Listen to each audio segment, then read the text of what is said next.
آج سے 1400 سال پہلے اللہ کے آخری رسول سرکار دو عالم حضرت محمد مصطفیٰ صلی اللہ علیہ وآلہ وسلم نے ہمیں بتا دیا تھا. حدیث شریف کا مفہوم یہ ہے کہ پچھلی قومیں اسی لیے تباہ ہو گئیں کہ وہاں جو کوئی امیر آدمی، کوئی طاقتور آدمی جرم کرتا تو اس کو وہ سزا نہیں دیتے تھے، اور غریب آدمی اور کمزور آدمی اگر کوئی جرم کرتا تو اس کو وہ سزا دے دیتے تھے. میرے بھائیوں، اگر ہم پاکستان کی بات کریں تو ہماری ترقی کی راہ میں سب سے بڑی رکاوٹ ہے ہمارا پور جسٹس سسٹم. دیکھیں، میں کسی عدلیہ پر تنقید نہیں کر رہا، یہ ایک ریالٹی ہے، یہ ایک حقیقت ہے کہ ہمارے ملک میں غریب آدمی کو انصاف نہیں ملتا. جس طرح ہمارا ملک چل رہا ہے یہ تو ہمیں قرآن و سنت سے معلوم ہو رہا ہے کہ عدل و انصاف کے بغیر کوئی معاشرہ زیادہ دیر نہیں چل سکتا. ہم ناانصافی کے ساتھ ملک نہیں چلا سکتے. ناانصافی کے ساتھ تو آپ ایک گھر نہیں چلا سکتے. ایک گھر میں بے شک غربت ہو وہ گھر چل سکتا ہے، لیکن اگر گھر میں ناانصافی شروع ہو جائے، بھائیوں کے اندر ناانصافی ہو رہی ہو، تو وہ گھر زیادہ دیر نہیں چل سکتا. ایک ملک کیسے چل سکے گا؟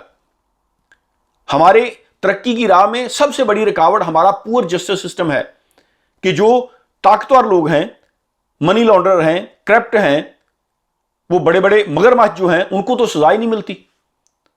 وہ لوٹ گسوٹ کر کے، ڈیلیں کر کے وہ فرار ہو جاتے ہیں. اور غریب آدمیوں کے لیے ہم نے یہ سارے قانون، وکیل، ہماری یہ عدالتیں جو ہیں وہ غریبوں کے لیے ہیں. اور اگر ہم اسلامی نقطہ نظر سے دیکھیں تو جسٹس پرووائڈ کرنے کے لیے قرآن و سنت میں کہیں نہیں لکھا کہ اگر آپ نے لوگوں کو انصاف دینا ہے تو پہلے آپ بلینز آف ڈالر خرچ کر کے بڑی بڑی عمارتیں بنائیں. یہ کہیں نہیں لکھا ہوا. ایک جج جو ہے وہ ایک مسجد میں بیٹھ کر بھی کیس سن کر اس کا فیصلہ سنا سکتا ہے. کسی چوک میں دو چار چارپائیوں پر بیٹھ کر بھی ایک جج فیصلہ سنا سکتا ہے. جسٹس دینے کے لیے ضروری نہیں ہے کہ پہلے آپ بلینز آف ڈالر خرچ کریں. پاکستان میں پڑھے لکھے لوگ موجود ہیں، وہ کم ویجز پر بھی جج بننے کے لیے تیار ہیں. ان کو ٹریننگ دی جائے اور وہ جج مان جائیں گے اور انصاف کے ساتھ فیصلہ کریں گے.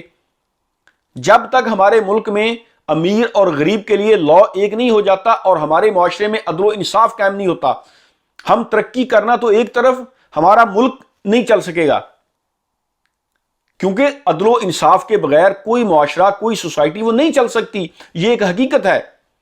اسلامک پوائنٹ آف ویو سے بھی دیکھیں تو عدل و انصاف کے بغیر تو کوئی معاشرہ، ایک مسلم ریاست کی بنیادی ذمہ داری یہ ہوتی ہے کہ وہ اپنے لوگوں کو انصاف پرووائڈ کرے، انصاف دے.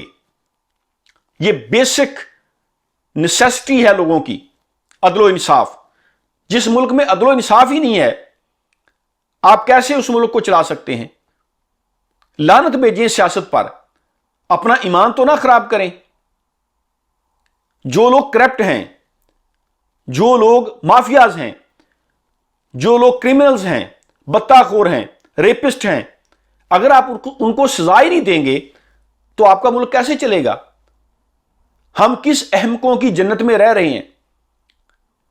جس کسی پر بھی ہاتھ ڈالا جاتا ہے وہ مافیاز اکٹھے ہو جاتے ہیں، اور جو بھی حکومت آتی ہے لوگ اس کو گالیاں دیتے ہیں. یہ حکومت جائے گی، کوئی اور حکومت آ جائے گی، اس کو بھی گالیاں دیں گے. وہ چلی جائے گی، کوئی اور آ جائے گی، اس کو بھی گالیاں دیں گے. لیکن بیسک جو ہماری پرابلم ہے اس کو ہم سالو نہیں کرنا چاہتے. اللہ کے بندو، عدل و انصاف کے بغیر کوئی بھی معاشرہ نہیں چل سکتا. عدل و انصاف ضروری ہے، لازمی ہے. اس کے بغیر کوئی قوم بھی نہیں ترقی کر سکتی. غیر مسلم دیکھیں، چائنا دیکھیں، برطانیہ دیکھیں، فرانس دیکھیں، جرمنی دیکھیں، امریکہ، آسٹریلیا، ترقی یافتہ ممالک کو دیکھیں. وہ کوئی اسلامی ریاستیں تو نہیں ہیں، لیکن وہ اپنے لوگوں کو انصاف دیتے ہیں. وہ اس طرح نہیں ہے کہ ایک آدمی طاقتور ہے، وہ جرم کرتا ہے، اس کو چھوڑ دیں، اور کوئی میڈیم، کوئی غریب طبقہ ہے، ان کو وہ سزا دے دیں. اس طرح تو ملک جو ہے یہ نہیں چل سکتا. بہت ضروری ہے کہ پاکستان میں ہم عدل و انصاف کا نظام رائج کریں، اور دیکھیں، یہ نہ دیکھیں کہ یہ کس پارٹی کا ہے، یہ کس رنگ، نسل، زبان کا ہے، مسلم ہے یا غیر مسلم ہے. اس کو انصاف ملنا چاہیے. انصاف کے بغیر کوئی سسٹم، کوئی معاشرہ، کوئی ملک نہیں چل سکتا. یہ بات ہم جتنی جلدی سمجھ جائیں ہمارے لیے بہتر ہے. ہمیں یہی کرنا پڑے گا. آج کر لیں یا 100 سال بعد کر لیں، یہ فیصلہ پاکستان کی عوام نے کرنا ہے. لیکن عدل و انصاف کے بغیر ہمارا ملک نہیں آگے بڑھ سکتا. یہ ایک ریالٹی ہے، ایک حقیقت ہے. جتنی جلدی ہم اس کو تسلیم کریں گے اتنی جلدی ہم کامیاب ہوں گے. Thank you very much. اللہ حافظ.